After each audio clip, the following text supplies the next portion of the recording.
writes a letter and sends it to Hay. My vacation's ending, I'm coming home late. The weather was fine and the ocean was great, and I can't wait to see you.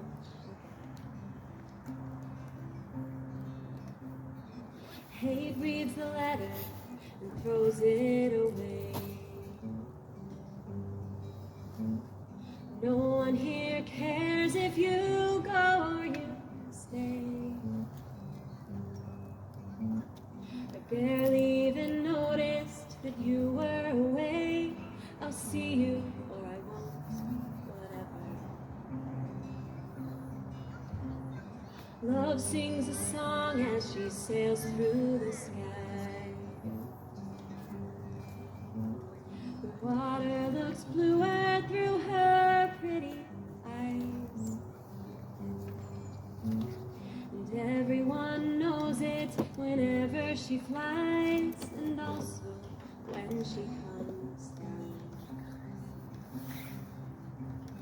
Hay keeps his head up and walks through the street. Every stranger and drifter he greets, shakes hands with every loner he meets, with a serious look on his face. Love arrives safely with suitcase in tow, carrying with her the good things we know.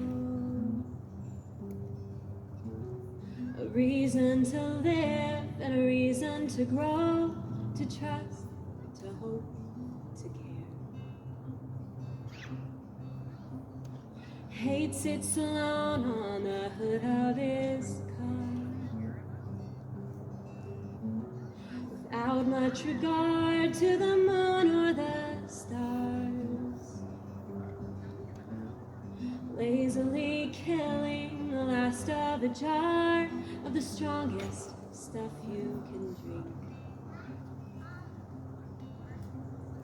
Love takes a taxi, a young man drives. As soon as he sees her, hope fills his eyes. But tears follow after at the end of the ride, 'cause he might never see her again. Kate gets home lucky to still be alive. He screams o'er the sidewalk and into the drive. The clock in the kitchen says 2:55, and the clock in the kitchen is slow. Love's been waiting, patient and kind, just wanting a phone call or some kind of sign. The one that she cares for, who's out of his mind, will make it back safe to her arms. Hate stumbles forward and leans in the door. Her weary head hung down, eyes to the floor. He says, "Love, I'm sorry." And she says, "What for? I'm yours, and that's it, whatever. I should not have been gone for so long. I'm yours, and that's it, forever. You're mine, and that's it, forever."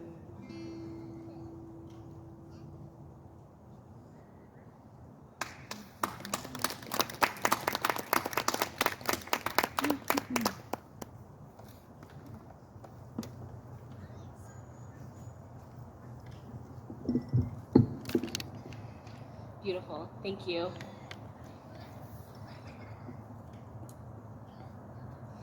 When I was about 8 years old, my parents bought me an unfinished desk, creamy hued and fresh smelling. And together we finished it, sanding it smooth, and then carefully coating it with a pungent varnish that darkened it to a deep, rich brown. That desk is still in that room where my own kids sometimes spend the night, and it's still smooth. It took a lot of sandpaper to get that way. Sandpaper is useful because it is abrasive. That's its job, to be rubbed against something until that something is transformed. Similarly, a sandpaper person is the individual we can't avoid, a relative, coworker, maybe a member of our friendship group, a neighbor, whose presence annoys us, rubs us raw. I suspect each of us could name at least one person who, for whatever or no reason, bothers us. Before ministry was on my horizon, I was a medical assistant at a nonprofit feminist family planning clinic in Washington State. One of my coworkers had very low boundaries. She was always sticking her nose into other people's business, inciting the kind of gossip that spirals into drama. Once, this is while she was on the clock, she used one of our business phone lines to call the number on her hair dye box and ask whoever was unfortunate enough to answer whether the color she had selected was going to help her get a man. I mean, that's really annoying, right? On the other hand, when our appointments backed up and I had to leave for a college class and other coworkers had daycare pickup, this annoying coworker always cheerfully stayed late. She wasn't bad. She could be kind. She just rubbed me the wrong way, like sandpaper. Now, there is a difference between sandpaper people and those who are downright toxic. It's an important distinction. Toxic people are dangerous, psychically and sometimes physically. They must be avoided, even at high cost. But what about the people who are simply irritating, no more and no less? After all, none of us are perfect. As I say to my 4 kids when they have inevitable sibling spats, you too are sometimes annoying, my dear. And I always readily admit that this applies to me too. I'm not everyone's cup of tea. Sandpaper people are part of life, after all. And so, what to do when we encounter one? It's tempting to write them off as a mysterious cosmic punishment that must be endured. After all, we can't very well run screaming every time a particular coworker pulls into the parking lot or that certain relative messages about the party. One way we can learn to live with them is by identifying them as opportunities for spiritual growth. As much as they rile and rough us up, maybe they can smooth us out as well. My sandpaper coworker gifted me a teaching. One day she showed me that wrapping and arranging medical instruments in a particular way meant I could fit more in the autoclave. Sterilizing more equipment at once meant running the machine less often, thus saving environmental resources and a chunk of time over and over again throughout the day. Is a practical tip a spiritual lesson? I would argue yes. Yet the undoubtedly spiritual lesson I got from her is simply that I can learn from people I don't like. The journey from irritation to insight is one of the specialties of US-born Buddhist teacher Pema Chodron. She describes the Tibetan concept of Shenpa as the hook that triggers our habitual tendency to close down and feel spiteful or annoyed. She says that getting unhooked begins by recognizing that moment of unease, so we can learn to relax in that moment. Shenpa is usually involuntary, she says, and it gets right to the root of why we suffer. Someone looks at us in a certain way, or we hear a certain song or smell a certain smell, we walk into a certain room and boom, we're hooked. We're crawling out of our skin with disgust or irritation or that feeling of superiority. This is what was happening with my former coworker. Recognizing Shenpa is a formal exercise at Gampo Abbey, that's Chodron's Buddhist monastery in Nova Scotia. She reports, we discovered that some of us could feel Shenpa, even when a particular person simply sat down next to us at the dining table. Her take on what's happening. Shenpa thrives on the underlying insecurity of living in a world that is always changing. We could also call Shenpa the urge to smoke that cigarette, to have another drink, to indulge our addiction, whatever it is. Those with strong addictions know that working with habitual patterns begins with the willingness to fully acknowledge our urge, and then the willingness not to act on it. She writes, if we can see Shenpa just as we're starting to close down, when we feel the tightening, there's the possibility of catching the urge to do the habitual thing and then not doing it. To support this process, Chodron strongly recommends a meditation practice. There are other steps she suggests as well. Does someone bother you? Stay with the uneasiness, the tightening, the itch of Shenpa. Train in sitting still with the desire to scratch.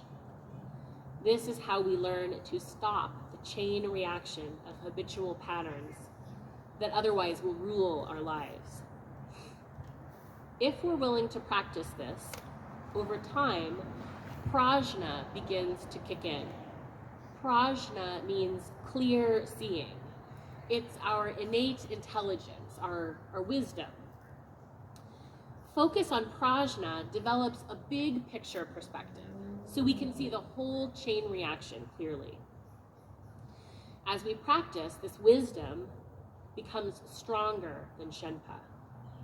Our sandpaper people lose their power. We might not like them.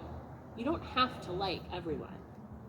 But they will no longer provoke such vehemence. The earlier we catch it, teaches Chodron, the easier Shenpa is to work with. But even catching it when we're already all worked up is good. Sometimes we just have to go through the whole cycle, even though we see what we're doing. The urge is so strong, that hook can be so sharp, the habitual pattern so sticky, that there are times when we just can't do anything about it. But there is still something that we can do after the fact. We can rerun the story. Maybe we start with remembering the all worked up feeling, and we get in touch with that. We can look clearly at the Shenpa in retrospect. That is very helpful. If I could re-encounter my sandpaper coworker right now, maybe my thoughts toward her would be gentler, and the workplace might feel a little bit calmer for us all. And at the very least, I might be more grounded and less snippy with her and probably others. It's also helpful to see Shenpa arising in these little ways where the hook is not so sharp. Maybe your sandpaper person is a relative. Well, it's a lot to tackle an old, deep cycle. And so a realistic goal could be to simply notice in retrospect that you got caught in that loop. Developing prajna, that's clear seeing, might prepare you to one day reflect that the reason, say, your neighbor annoys you could be their resemblance in habit or characteristic to the relative with whom you struggle. Start there. What else could you learn? What do you notice? Build up to tackling the more ingrained relationship. The simple act of noticing thoughts can be tremendously liberating when someone is getting on my last nerve. Staying present with hard feelings is difficult. I didn't grow up knowing how to do this. Most of us in this culture don't. It's like finishing a desk. It's a skill to be cultivated. But if you get the hang of it, it can be magic. It can keep you from suddenly realizing you're seething with irritation, abandoned with the worst version of yourself, unsure how you got there or how to get back on track. Stabilizing means turning toward our sandpaper people with curiosity. Such a posture of openness can reveal that after all, everybody has a heartache. An important reminder from our reading by Joe Harjo, the renowned Muskogee Creek Nation poet. My friend Cassie gave me permission to share her powerful experience of realizing that everyone has a heartache. Growing up, her family befriended a difficult woman.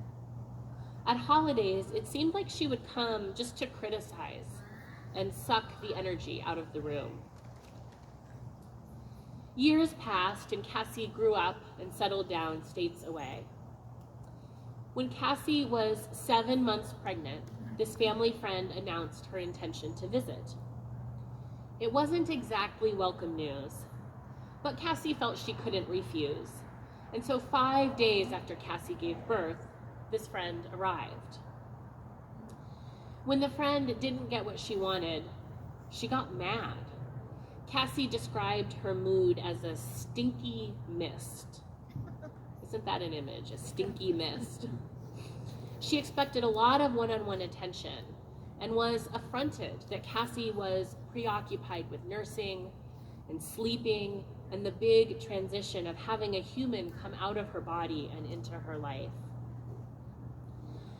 Yet as the days of the visit wore by, Cassie saw that this person was suffering spiritually.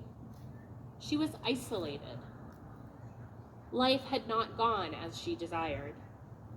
She didn't have healthy ways to fix her loneliness. All of the stories she told betrayed that manipulation was her only mode of being in relationship with those from whom she desperately sought affection. Cassie began to see that everybody has a heartache. She even ended up being grateful that she had more than a single holiday meal mediated by others to spend with this family friend. It forced Cassie to be more present with the discomfort of this person's presence. And that ultimately proved the key to her noticing what was happening on a deeper level. She started to see the complexity of this person in all her shortcomings, yes. Yet she also glimpsed the tremendous disappointments that life had contained for this person. Cassie uncovered in herself a well of patience for her family friend, and humility, even awe that her own life had not been marked by similar suffering. Cassie isn't Buddhist, but her story is about working with Shenpa to reach prajna on an interpersonal level.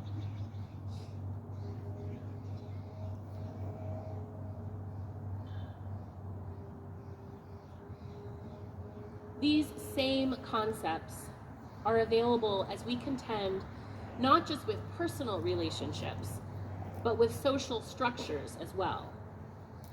Many of the systems that govern our lives aren't just irritating. They can be downright toxic and abusive. Just staying open and curious doesn't address the precipitous climb of grocery store prices and corporate owner profits. By a very conservative calculation, 25% of Oregonians are food insecure. That is immoral. A meditation practice alone will not solve it. Yet, children's teachings offer two useful gifts as we respond to systemic injustice. The first is relationality. Cultivating a Shenpa practice promotes relationality, and solid relational networks are arguably one of the most practically important assets we have in a broken world marked by random and systemically caused suffering. We need our people. Can't put it more simply than that. 2, the second resource, analysis. The calm wisdom of prajna means being grounded enough to experience interpersonal dynamics and understand what is happening at the core. It takes skill, practice, to grok a situation. It took me years to figure out that my coworkers' attention-seeking chaos rattled me because I was nervous. It was my first full-time professional job, and I didn't feel confident about what to do and how to figure that out. Now, that kind of insight can scale up. So take an example from the headlines, like abortion. As soon as Roe v. Wade was overturned, and then now again as election season nears, we hear a lot of interesting case studies about whether someone's personal circumstances reasonably warrant terminating a pregnancy.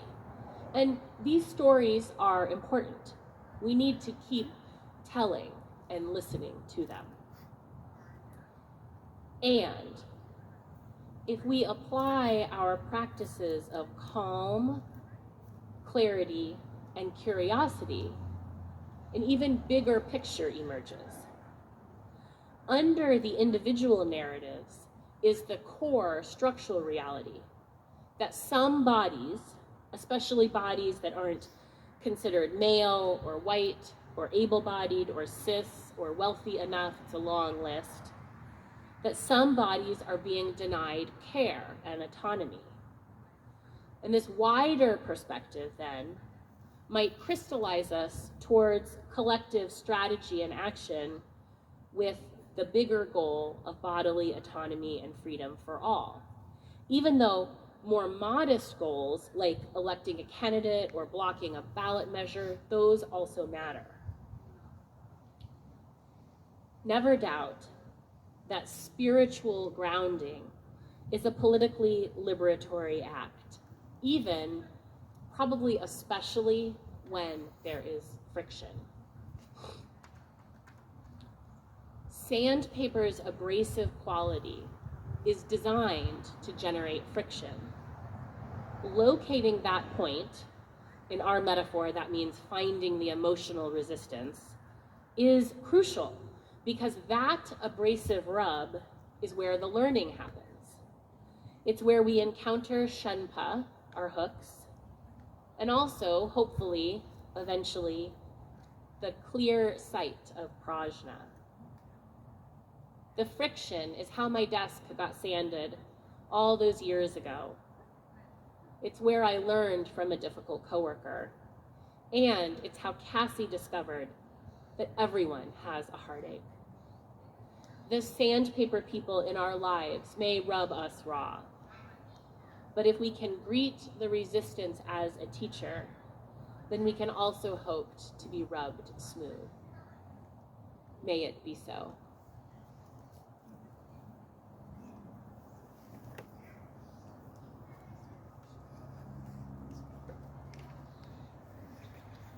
Thank you so much. Gave me a lot to think about. Many sandpaper people that have come and gone, and it's like, okay, so why were they in my life? I guess they might have been there for that kind of reason. Thank you. Really appreciate it. We're going to take a couple minutes for meditation, so I will bring the singing bowl, and then we'll do a couple minutes, and I'll bring it one more time.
Reverend Lee, I wondered if you would be willing to entertain a few questions or thoughts from folks.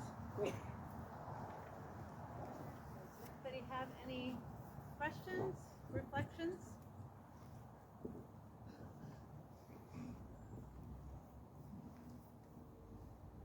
I'll say one thing. Can you remind me your name? I know I met you before. Oh yeah, my name's Eric. Eric, that's right. And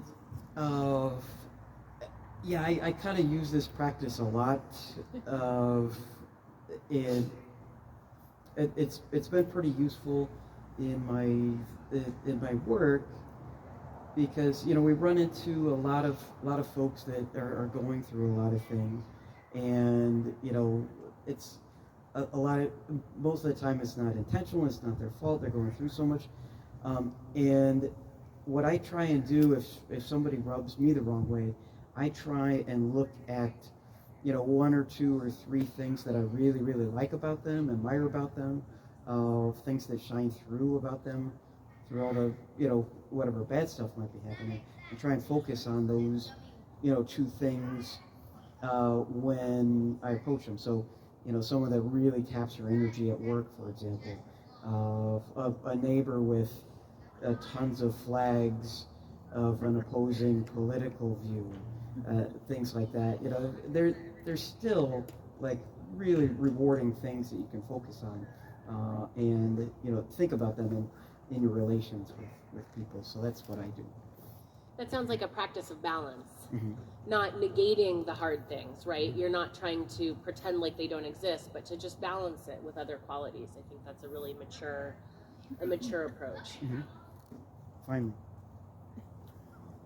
I got it. Oh, you got it? Great.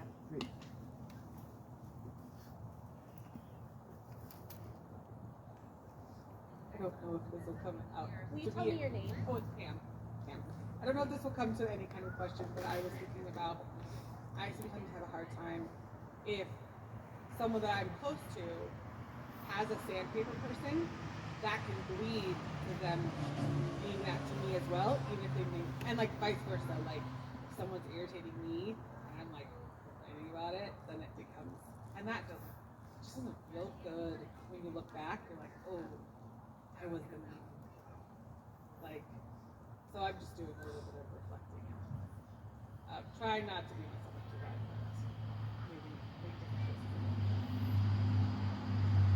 Thank you, Pam. That's I support your goal of reflection, but not punishing yourself, right? We all realize things in retrospect that we just didn't know at the time. We hadn't had time to figure out. And I think you named really elegantly one of the rubs of being relational beings, which is that we have the benefit of being surrounded by people. So you have your friends, like really great restaurant recommendation, and you also have like the deeper love and support that comes from proximity to people. But then also, if someone's annoyed by someone, did you just thoughtlessly take that on and create a nasty culture without meaning to? Maybe. And that's, I think, maybe it's also a question of balance, that we want to enter into sympathy with our people, but we also want to retain that piece of our own knowing so that we can decide on our own how we feel about people. And it's difficult. I don't think it's a journey that arrives at a point where you always know how to do it, but I think what I hear you saying is that you're being conscious about it, which to me sounds like the right attitude to take. Thank you. And they don't have to be questions. Comments are fine too.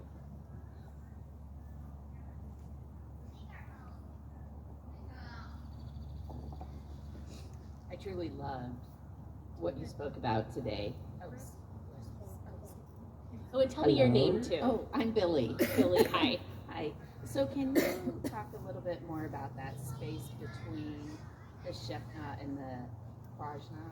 I'm probably not saying those correctly, so you can correct me on that as well, please. So the concepts are Shenpa and Prajna, and you're interested in the space between them, like how they connect? Like getting from one to another, right?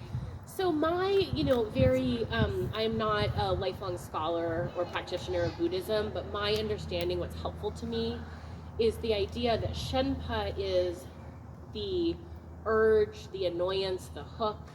Shenpa is the feeling that I'm really mad and out of control at you, at myself, at the book because I can't find the essay, whatever it is. And that the practice, so the first step is to just be real about that, right?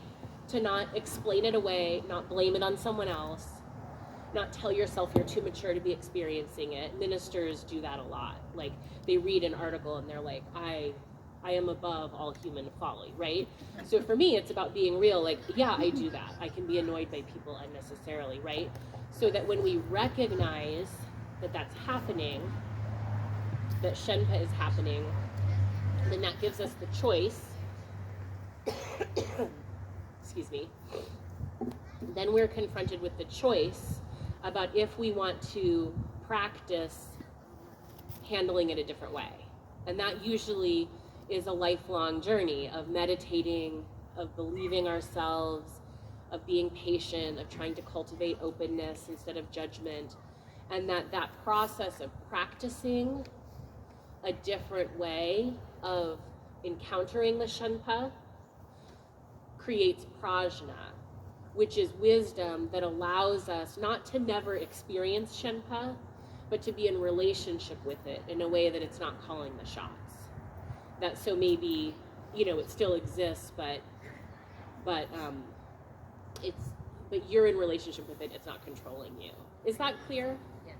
Does anyone else who's thought about or maybe encountered these concepts more than I have want to offer a supplemental comment or any wisdom from your own practice? I know you are often Buddhist practitioners also.